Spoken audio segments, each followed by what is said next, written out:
There's a lot of controversy these days about Google reviews, and I thought I would take up some of the issues. So have a good listen. Okay, so let's take up the controversies regarding Google reviews. Now, one of the first issues that I want to take up is, are they important or not? Yes, Google reviews are important. It is your reputation, and it shows up online, and almost every person, before they go shop somewhere, go to a new healthcare professional, try a new course or anything, almost always these people go and check the Google reviews on that person or organization. So factually, you need to be visible and have Google reviews. The next controversy is there anything wrong with having a bad review or two? And the answer to that is no. It can make you look honest and like your patients are, sometimes not happy. That happens, and everybody knows that happens. The answer to that one truly is to get all your patients who love you to death, ask them if they feel like writing a Google review. You don't have to coerce them. You don't buy them. That's more controversy. Actually, I'll talk about that since I brought it up. You don't have to buy Google reviews. You have to deliver awesome service. And that is a lesson learned over 33 years of working with healthcare professionals and seeing which of their patients refer and who don't. The ones who loved the service that they got, who felt that they were really taken care of, they are the ones who are going to refer their friends and family to you. And in a bigger scale, that is what Google reviews are all about. This person liked your practice. They felt the service was unbelievable. The staff totally took care of them, made them feel welcome, made them happy, and made the experience a positive one for them. Are you the best healthcare professional in the whole world at what you do? Maybe not. There is no such thing as a perfect human being. And if you get a bad review once in a while, that's not a horrible thing. We just say have 13 good ones for every bad one. I don't know. It's just a rule we made up. I think I read it somewhere and I thought it was a good rule to follow. So we tend to tell our clients to do that as well. Don't go into self-abnegation and I'm so bad because I got a bad Google review. All right? Just make sure that those people who do love you tell the world why they love you. And it shouldn't be always the same thing either. One of the things that's being said that is a controversy is that Google reviews are being faked. And there are companies out there who want desperately to help a doctor's numbers go up on Google reviews because their job is online marketing and social media and so on. And they want to prove that a lot of people, can say nice things about this doctor. And sometimes doctors just don't have enough Google reviews because they've never asked and patients have never thought about it. And nowadays you do have to put the thought in their head. It's important. You can't just go, okay, well, if they feel like writing one, they'll write one. Which definitely you want them only to write it if they feel like it. I didn't mean it that way. I mean, if they think of it themselves. Personally, I hadn't thought of it before, somebody pointed it out to me some years ago. So there's a lot of different fake Google reviews being put up there. I believe that could be true, but there is a way to tell. Now, I wrote about 2 weeks ago, I actually wrote an article that is on our website, and I mentioned that I ran into this one practice. I was just going surfing the internet for dentists near me just to see what came up in my area. When I was Googling dentists near me, up came a bunch of different dentists, and some of them have a lot of Google reviews and some of them have next to none. Some of them have bad ones, more than their fair share, like they'll 3.8 instead of 4.8. 4.6 and up is actually very good to have. Okay, so you've got a mix of a few bad ones with a lot of good ones if you have a lot of good ones. But if you only have 10 Google reviews and you got a 4.5, that means a fair number of them were doing you in some way. All right, so that's a totally different matter that we can discuss a little bit later in this video. But if you are looking at somebody who I wrote about, just random practice in Toronto, had 296 fabulous reviews, not one bad one. So there's another controversy. You cannot take down bad reviews. It's impossible. You can answer them back as nicely and thoughtfully as you can, and you should, but you can't take down a bad Google review. They do not allow you to. So if they have 296 awesome reviews, the first thing that you would think is, oh, well, that is amazing. They're perfect. However, the controversy that came up from another consulting company mentioning that there's a practice in Toronto that has a ton of Google reviews that are positive and no bad ones, that means they're faked. Now, that is actually not true. And I went back and when I saw what they wrote, I looked back at that particular practice, who's not my client. It just so happened I ran into their practice and I was really impressed. First of all, they have 3 dentists and they have a bunch of hygienists and they have some really clearly awesome staff by what's being written as a mix of all the different people that they're being written on by the patients. So I went back, and the fact is that this is for a lot of people in that practice. It's a big practice, okay, is what I'm saying. And it's over a 6-year period that these reviews happen. So that is absolutely how it should be.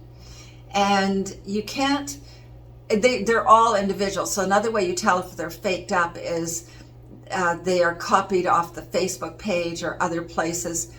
Not that many people do that, but there are a few companies that do that, that want to impress you with their abilities and keep you as a happy client, that you're having people do Google reviews for you, and they call your patients for you and send emails or things for them to fill out that will get a Google review posted and so on.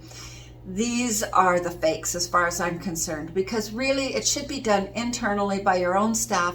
When you have a patient that has been treated and they come out to the front, they pay their bill, they make their next appointment, they clearly look happy, they've never written a review yet, you should be aware of who's written one and who hasn't, and you ask them, would you consider writing a Google review about that? Because they said, oh, the doctor was fabulous today, he's so gentle, or she's so sweet, she answered all my questions. Say, that is the subject of a Google review. And do you know how many patients want to find a new doctor but don't know that she exists or he exists? And it would be very helpful if you wrote a Google review. And if the patient says, I don't know how to do one, because I have heard that myself, I had trouble at first, then the staff can say, okay, I can show you how to do it, but you have to write it. I can't write it for you. It has to be on your phone. But definitely I'll show you how to go about getting into it so you can get it in the right place. Okay? So that's all that they need to do. Soliciting them by offering dinners or offering their name goes into a draw. If they do a Google review, their name goes in a draw, and they could be drawn for a free dinner at such and such a restaurant. Or I don't know. These things are that's not right.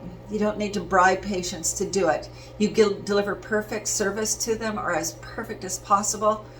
You get the kind of reviews that this big practice has, where they have a lot of reviews.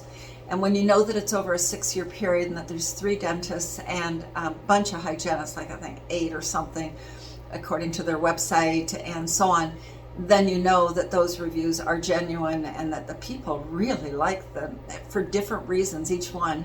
So you should die to have that many. I'm just kidding, don't die. There are programs that people have attached to their computers now that do reminders and so on, and I know that some people use that to solicit the patients to do a Google review. I'm not going to take and say yes or no to that. I really think it is the best way if the staff do it as the patient has been treated and as they are happy and so on, that you do this yourself, that it's honest, genuine, you're proud of them, and you don't have to be worried about being accused of it being a fake, because each one is going to be unique and for that person. All right, one more point that I think is very pertinent to the issue, and that's if you get a bad review, don't say, oh, they were just a bad patient, or they were just this, or they were just that. Everybody gets bad patients, but not everybody gets a bad review. And honestly, I would look at it more from the point of that person walked out of your practice upset about your practice enough to go and write a review. And honestly, if your staff are very thoroughly trained and really good at this, they will see that that somebody is clearly upset or clearly not really happy looking about the service they got today, and they should question the person. Is there anything else we could have done for you today? What happened? If they say something negative, tell me all about it, because we want to actually make your visits ideal with us, and we need to know so we can correct it. And if you have questions, we'll get them answered. Please tell me, because we're here for you. And if the staff do that honestly and with care and with intention to get the answer from the person, you're going to prevent almost any bad review. Even if you guys made a mistake today and you did something service-wise that hurt the person or something inadvertently, that too can be forgiven if you really show you care and you follow up and you say, look, I'm going to call you tonight to see how it's going. And really do all that you can. Sometimes you give them a $25 gift certificate at Tim Hortons or Starbucks to make up for the pain you caused today. I don't care, but take care of the person. If you really want to never see them again, don't make that be the reason you let them walk out of the practice upset with you, because then you'll get a bad review and you don't want that. So you can have a nice heart-to-heart with the person and say, look, we don't seem to be the right practice for you. Maybe I can help you find a different practice to go to, or you can go online and look for somebody else around your area that maybe will remind you of your favorite aunt, whereas I seem to remind you of somebody and I'm upsetting to you, and I really don't like that for you. I want you to have the best. We really try and put a lot of care into every patient, and if it's not the right place for you to be, we understand that. We're not going to be upset with you if you change to a different doctor. If you need our help, let us know. You'll find, as our clients have sometimes done that the patient will go, did I come across like that? Oh, I'm so sorry. And they become a pussycat forever after.